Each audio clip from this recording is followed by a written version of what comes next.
Welcome to Infinity IQ Plus.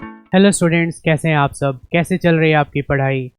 मैं उम्मीद करता हूं कि आपको 9th क्लास के जो वीडियो लेक्चर मैंने स्ट्रक्चर ऑफ एटम पे अपलोड करा है वो ज़रूर समझ आया होगा। आज का हमारा पूरा फोकस रहेगा जो बैक एक्सरसाइज एनसीईआरटी है उसको हम सॉल्व करेंगे।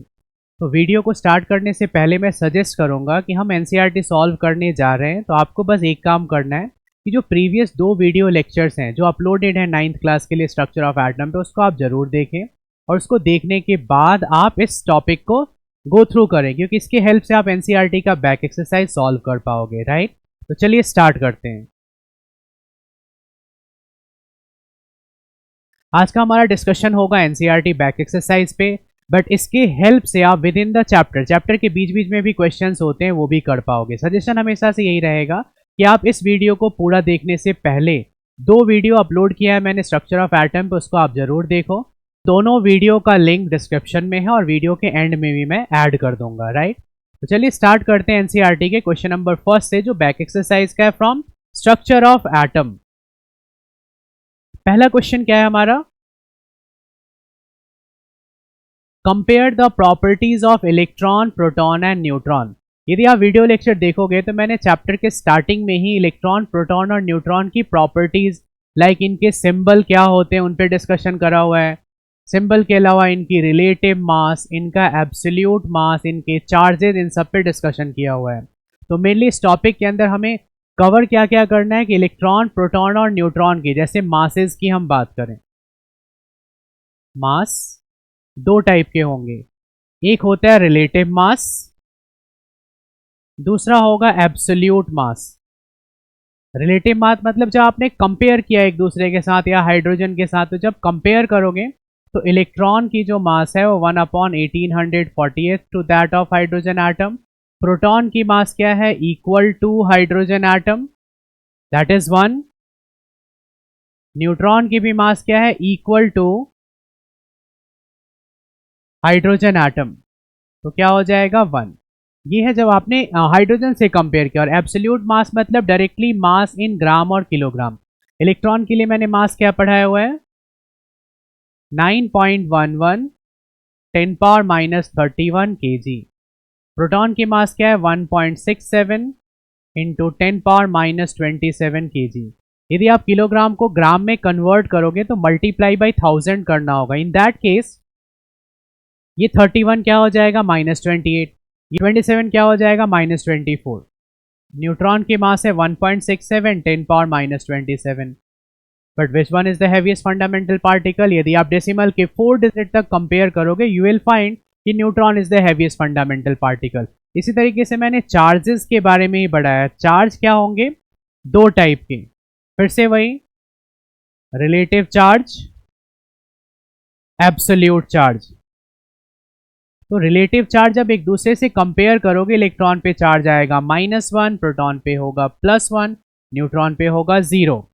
एब्सोल्यूट चार्ज मतलब चार्ज इन कूलम। न्यूट्रॉन पे स्टिल कोई चार्ज नहीं होगा, बट यदि हम देखें प्रोटॉन और इलेक्ट्रॉन का चार्ज तो कूलम में फाइंड करोगे। इलेक्ट्रॉन की चार्ज -1.6 10⁻⁻19 कूलम। सेम प्लस में याद कर लो, 1.6 इंटू 10⁻⁻19 कूलम। राइट, तो आपको करना क्या है? सबसे पहले जो वीडियो लेक्चर देखा उसकी हेल्प से खुद ही ट्राई करने की कोशिश करना है, और जो क्वेश्चन आपसे नहीं होंगे इस वीडियो लेक्चर में उसका आंसर आपको मिल जाएगा। प्लस चैप्टर के अंदर जो क्वेश्चंस होते हैं उसका आंसर भी आप आराम से कर पाओगे इन तीनों वीडियो लेक्चर को देखने के बाद। तो ये था हमारा पहला क्वेश्चन। नेक्स्ट क्वेश्चन पे आते हैं। What are the limitations of J Thomson atomic model? Thomson ने कौन सा मॉडल दिया था? केक चेरी मॉडल, जिसे हम वाटरमेलन मॉडल भी बोलते हैं, प्लम पुडिंग मॉडल और रेजिन पुडिंग मॉडल। उस मॉडल में एक चीज सही था जो मैंने आपको बताया था कि उन्होंने न्यूट्रलिटी को बहुत अच्छे ढंग से एक्सप्लेन किया था कि एटम में जितने प्रोटॉन होंगे उतने ही इलेक्ट्रॉन होंगे, और दोनों का चार्ज एक दूसरे को कैंसिल करके उसे न्यूट्रलाइज कर देगा। एटम पे कोई चार्ज नहीं होगा। राइट, लिमिटेशंस की हम बात करें कि जे थॉम्सन ने जो मॉडल बताया था उनके अकॉर्डिंग जो न्यूक्लियस है वो काफी बिगर होगा। इतना बड़ा न्यूक्लियस, जस्ट लाइक जो वाटरमेलन का रेड फ्लैश वाला पार्ट है उसमें इलेक्ट्रॉन एम्बेडेड हैं, just like cherries in the cake और सीड्स इन वाटरमेलन। तो लिमिटेशन में आप लोग जब नोटबुक पे फेयर कर रहे होगे तो इसको पॉइंट वाइज लिख लेना कि थॉमसन के एटॉमिक मॉडल में लिमिटेशन क्या है। तो ये लिमिटेशन है कि थॉमसन ने न्यूक्लियस का जो साइज है वो काफी बिगड़ बताया और ये बताया कि उसके अंदर इलेक्ट्रॉन एम्बेडेड होंगे।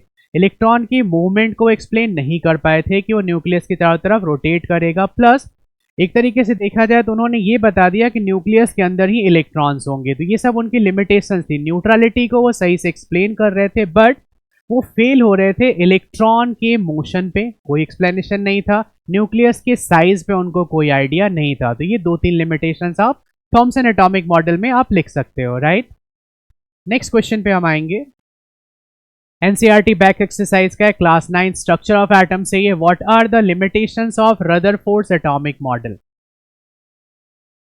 रदरफोर्ड्स के एटॉमिक मॉडल में सबसे पहला था कि वो स्टेबिलिटी को fail to explain stability of electron in orbit और सर्कुलर पाथ। रदरफोर्ड ने यह बताया था कि इलेक्ट्रॉन न्यूक्लियस की तरफ अट्रैक्ट नहीं होता क्योंकि इलेक्ट्रॉन मोशन में है और मोशन के कारण एक फोर्स कहां लगेगा, बाहर की तरफ, जैसे हम सेंट्रीफ्यूगल फोर्स। और जो फोर्स इलेक्ट्रॉन को न्यूक्लियस की तरफ अट्रैक्ट करा रहा है उसे क्या बोलेंगे, सेंट्रीपीटल फोर्स। ये सेंट्रीपीटल और सेंट्रीफ्यूगल फोर्स दोनों ही बैलेंस्ड हो जाते हैं और इलेक्ट्रॉन न्यूक्लियस में नहीं जाता। बट यदि हम इस पे अप्लाई कर दें क्लासिकल इलेक्ट्रोमैग्नेटिक थ्योरी जो कि मैक्सवेल ने दिया था, तो उस थ्योरी के अकॉर्डिंग कोई भी सब्सटेंस जिसमें थोड़ी बहुत भी मास है वो लगातार एक सर्कुलर पाथ को फॉलो नहीं कर पाएगा, उसकी एनर्जी धीरे धीरे कम होगी। आप खुद सोचो कि हम सब क्या करें, ब्रेकफास्ट किया, सुबह फुल्ली एनर्जेटिक हो गए, ग्लूकॉन डी पी लिया और एक सर्कुलर पाथ पे दौड़ने लग जाए, तो क्या आप लगातार दौड़ते रहोगे? पॉसिबल नहीं है। कभी ना कभी आपकी एनर्जी कम होगी और धीरे धीरे आप थक के रुक जाओगे। यदि सेम कॉन्सेप्ट हम इलेक्ट्रॉन पे अप्लाई कर दें तो इलेक्ट्रॉन यदि अपनी एनर्जी को रेडिएट करेगा तो उस रेडिएशन में क्या होगा, उसका सेंट्रीफ्यूगल फोर्स वीक होगा और सेंट्रीपीटल फोर्स जो इलेक्ट्रॉन न्यूक्लियस की तरफ अट्रैक्ट हो रहा है सेंट्रीपीटल, उसके कारण क्या होगा, कभी ना कभी ये स्पाइरल पाथ को फॉलो करता हुआ कहाँ चला जाएगा, न्यूक्लियस में। अब न्यूक्लियस के अंदर ही प्रोटॉन, न्यूट्रॉन, इलेक्ट्रॉन सब न्यूक्लियस में ही चले जाएंगे तो एटम की कोई एग्जिस्टेंस नहीं होगी। तो इस पे वो ज़्यादा डिटेल नहीं दे पाए थे। ये इनकी लिमिटेशन थी कि इलेक्ट्रॉन के मोशन को वो प्रॉपरली एक्सप्लेन नहीं कर पाए थे। उनके अकॉर्डिंग इलेक्ट्रॉन स्पाइरल पाथ को फॉलो करेगा, स्पाइरल मोशन को फॉलो करेगा और अल्टीमेटली कभी ना कभी वो भी न्यूक्लियस में चला जाएगा जहां प्रोटॉन होंगे। तो यहाँ वो थोड़े फेल हो रहे थे। सेकेंड, रदरफोर्ड को ये तो आइडिया था कि न्यूक्लियस में प्रोटॉन और पॉजिटिव चार्ज है, इलेक्ट्रॉन उसके चारों तरफ सर्कुलेट होंगे, बट कौन से ऑर्बिट में कितने इलेक्ट्रॉन्स होंगे, मतलब वो फेल हो रहे थे। It fails to explain the arrangement of electrons outside the nucleus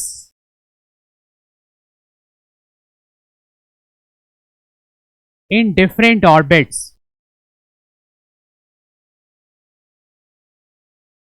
तो इलेक्ट्रॉन के अरेंजमेंट के बारे में भी रदरफोर्ड को आइडिया नहीं था, प्लस हाइड्रोजन स्पेक्ट्रम को भी इनका मॉडल एक्सप्लेन नहीं कर पाता। हालांकि ये 2 पॉइंट अभी 9th लेवल पे सफिशिएंट होंगे।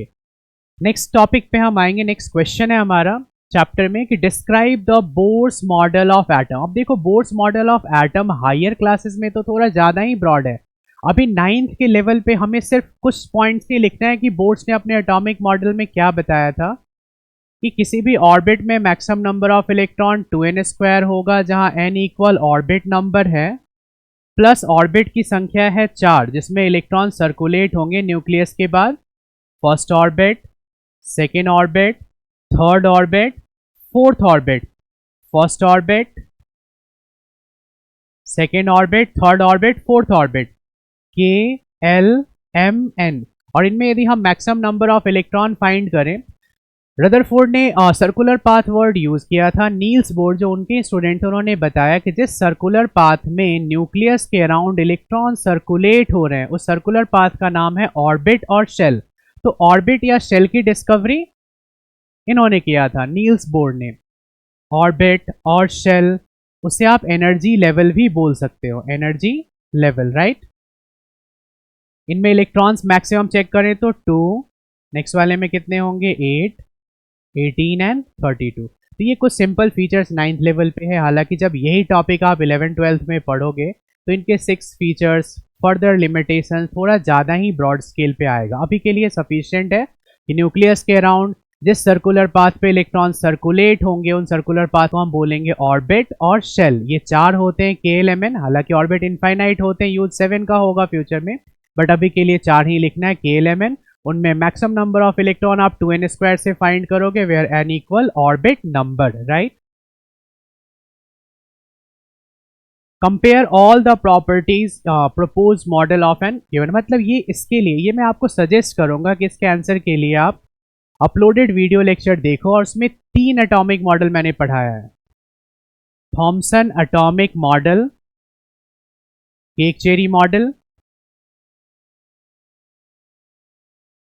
रदरफोर्ड्स एटॉमिक मॉडल, जिसके थ्रू सबसे पहले पता लगा था कि एटम के सेंट्रल कोर में क्या होता है, न्यूक्लियस, जहां पूरा पॉजिटिव चार्ज होगा, and Bohr's atomic model, Bohr's atomic model. तो इन तीनों मॉडल के बारे में detailed video lecture already portal पे अपलोडेड हैं। आपको जाके उन वीडियोस को देखना है, इन तीनों ही मॉडल्स को समझना और इनके जो कुछ मेन फीचर्स कंपैरिजन के हैं कि इन्होंने न्यूट्रलिटी को एक्सप्लेन किया था, बाकी जगह फेल हो रहे थे। न्यूक्लियस की डिस्कवरी, मेन डिस्कवरी इन्होंने किया कि नहीं, एटम इतना बिगर वाटरमेलन की तरह या केक-चेरी मॉडल को नहीं फॉलो करेगा। एटम के सेंटर पे न्यूक्लियस होगा और इलेक्ट्रॉन उसके चारों तरफ सर्कुलेट होंगे, बट उस सर्कुलर पाथ का नाम ऑर्बिट है और वो KLMN होते हैं। ये सब हमें बोर्स एटॉमिक मॉडल से सीखने को मिला था। तो मैं सजेस्ट आप सबको यही करूंगा कि हमारे प्रीवियस अपलोडेड वीडियो लेक्चर को आप देखें। इस क्वेश्चन का आपको डिटेल्ड आंसर उसके थ्रू ही मिल जाएगा, right. Next, summarise the rules for writing. ये भी टॉपिक मैंने वीडियो लेक्चर में कराया गया। Distribution of electron in various shell for first 18 element. First 18 elements की बात कर रहे हैं, मीन्स यहाँ हाइड्रोजन जिसकी एटॉमिक नंबर 1 है, और उससे आप ले लो क्रिप्टन जिसकी एटॉमिक नंबर क्या है, 18। यदि हम हाइड्रोजन से क्रिप्टन तक की इलेक्ट्रॉनिक कॉन्फ़िगरेशन की बात करें तो ये 3 रूल हैं जिसकी हेल्प से आप कॉन्फ़िगरेशन कर सकते हो। पहला रूल है the maximum number of electron in an orbit is 2n²। मतलब KLMN में जो कि first, second, third, fourth shell है, इसमें आप अप्लाई करो 2n²। तो फर्स्ट ऑर्बिट में मैक्सिमम इलेक्ट्रॉन कितने फिल होंगे, 2। सेकेंड में कितने फिल होंगे, 8। थर्ड में 18 और लास्ट में क्या हो जाएगा, 32। एक तो ये रूल याद रखना है कि हमारे पास 4 ऑर्बिट है, उनमें मैक्सिमम इलेक्ट्रॉन हम 2n² से फिल करेंगे। Second, the maximum number of electron in outermost orbit of an atom is 8। किसी भी एटम के आउटर मोस्ट ऑर्बिट में वैलेंस शेल में 8 से ज्यादा इलेक्ट्रॉन नहीं हो सकते। And third, as the number of electron in outermost orbit reaches to 8, a new orbit begins।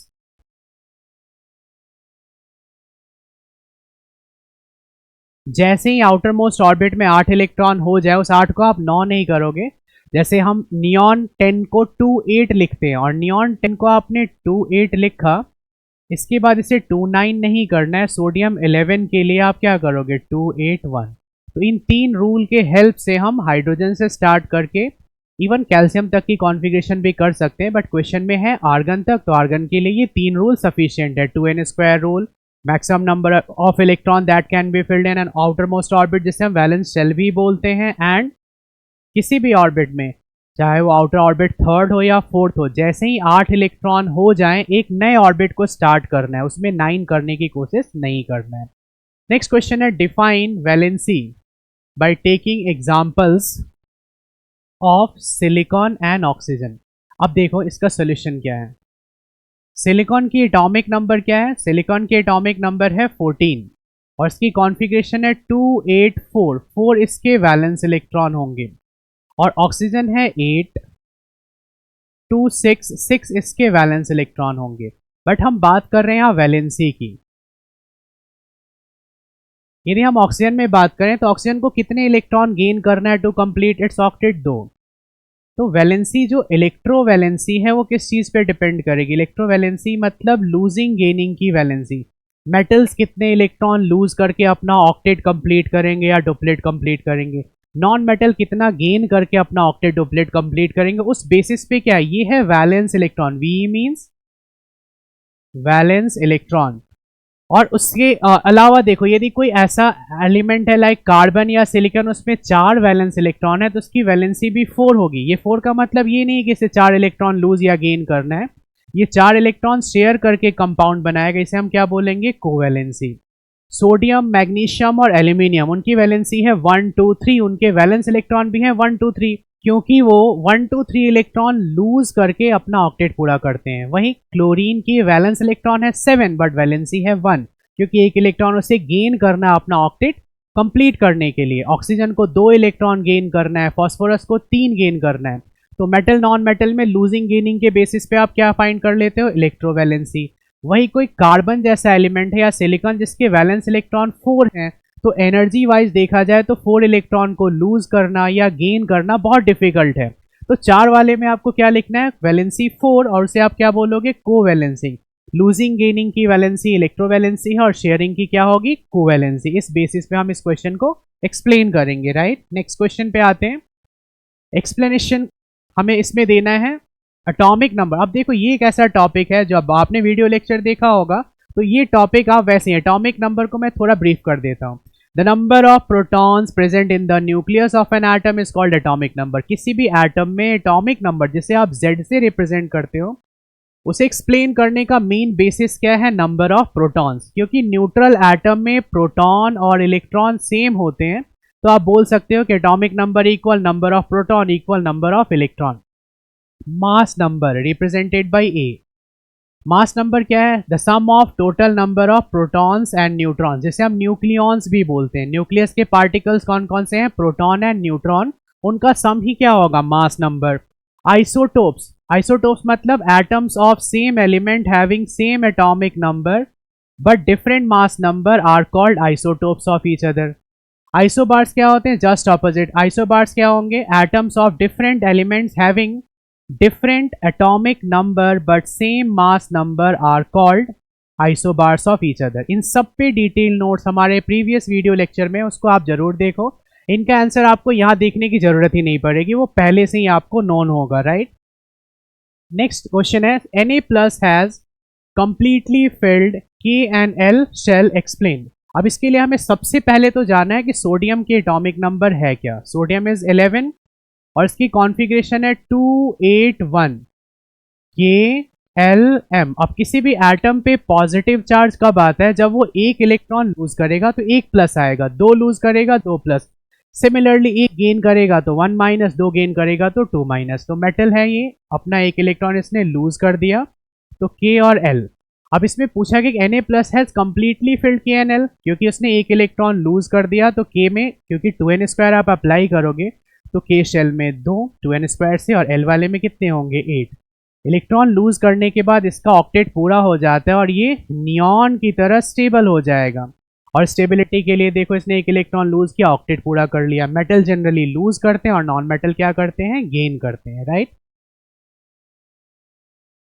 Next, यदि ब्रोमीन के 2 आइसोटोप, देखो ब्रोमीन के 2 आइसोटोप्स हैं, एक में मास उसकी 79 है और एक में है इसकी मास 81।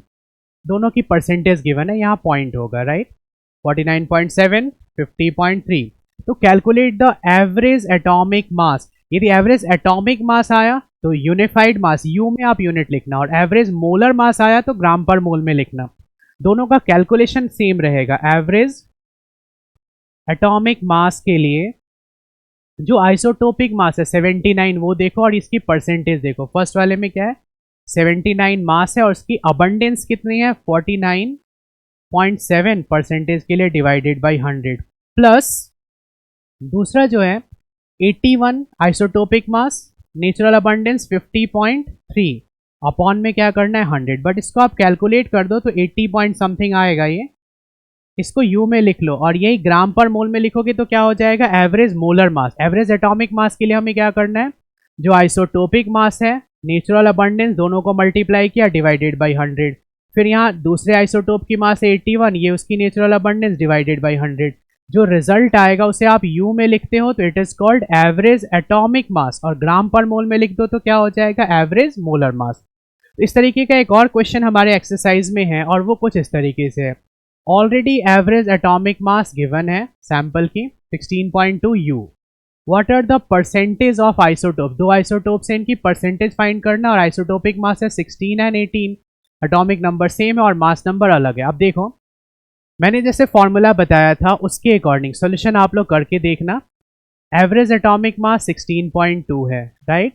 आइसोटोपिक मास पहला 16 है और उसकी परसेंटेज हम इसकी नेचुरल अबंडेंस को लेट कर लेते हैं x%, तो दूसरे वाले का क्या हो जाएगा 100 माइनस एक्स, क्योंकि दो ही आइसोटोप हैं तो दोनों के परसेंटेज का सम 100 आना चाहिए, राइट। उसके अकॉर्डिंग मैंने x और y मत लेट करना, 100 माइनस एक्स अपॉन में क्या आ गया 100।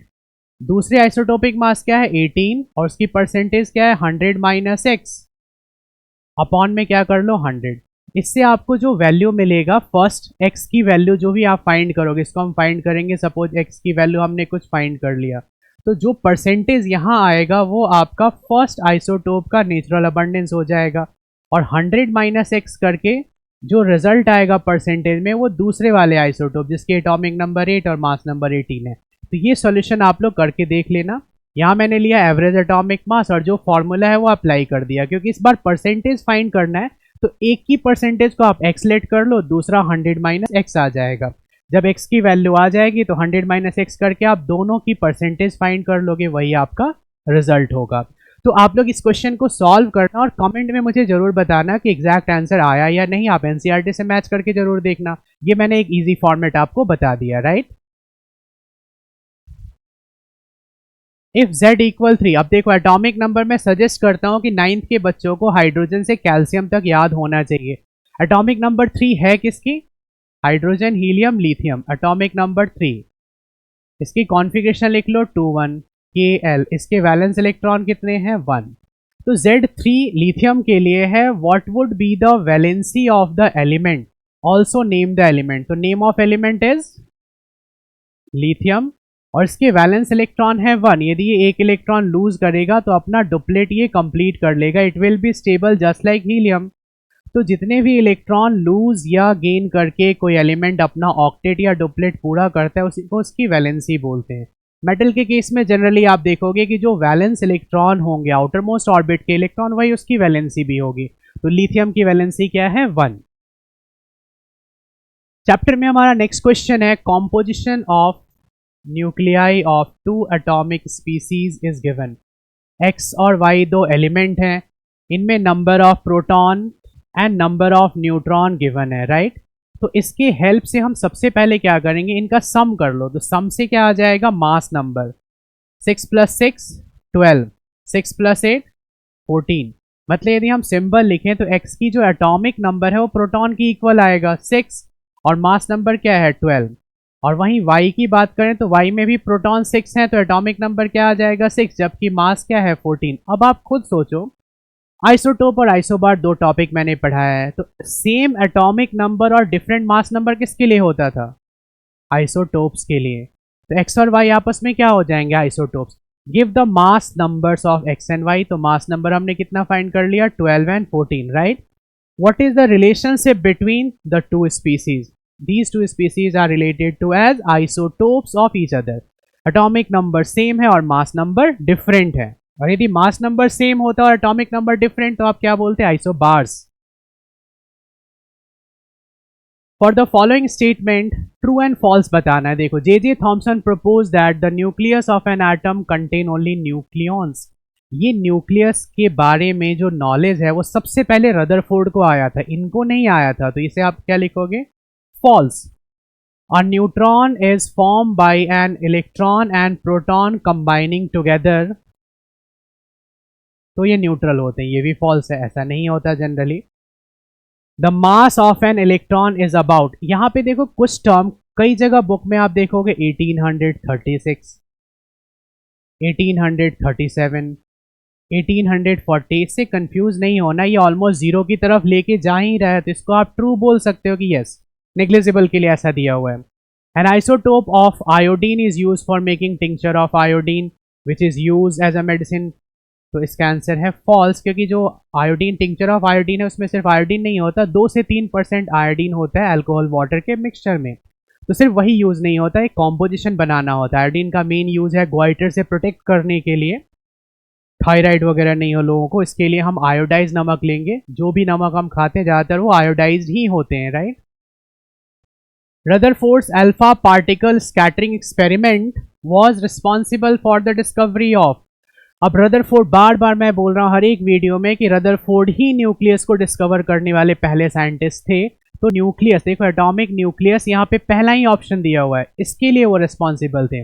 बाकी इलेक्ट्रॉन सर जे थॉमसन ने डिस्कवर किया था, प्रोटॉन अर्नेस्ट गोल्डस्टीन ने, और न्यूट्रॉन जेम्स चैडविक में, ये अब मैंने सब पढ़ाया हुआ है प्रीवियस वीडियो लेक्चर्स में, right.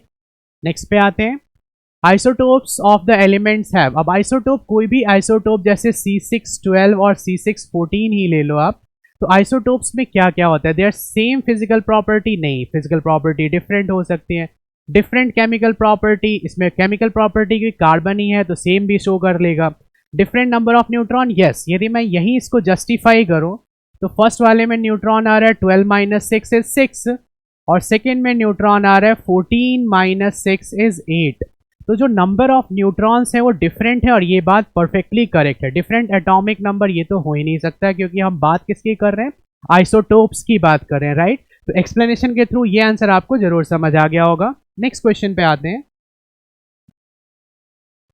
The number of valence electrons in chlorine, देखो क्लोरीन नहीं दिया, क्लोरीन माइनस, एक जनरल ट्रिक दिया गया बच्चों को कि Cl सबको याद होता है, Cl17 287 KLM, इसके वैलेंस इलेक्ट्रॉन कितने हैं 7, बट अभी अभी मैंने आपको बताया कि किसी भी एटम पे नेगेटिव चार्ज कब आएगा, जब वो एक इलेक्ट्रॉन गेन करेगा, इसमें आप एक इलेक्ट्रॉन गेन कराओ 288 KLM, अब इसके वैलेंस सेल में कितने इलेक्ट्रॉन्स हो गए 8, गेनिंग के कारण इलेक्ट्रॉन हो गए 8।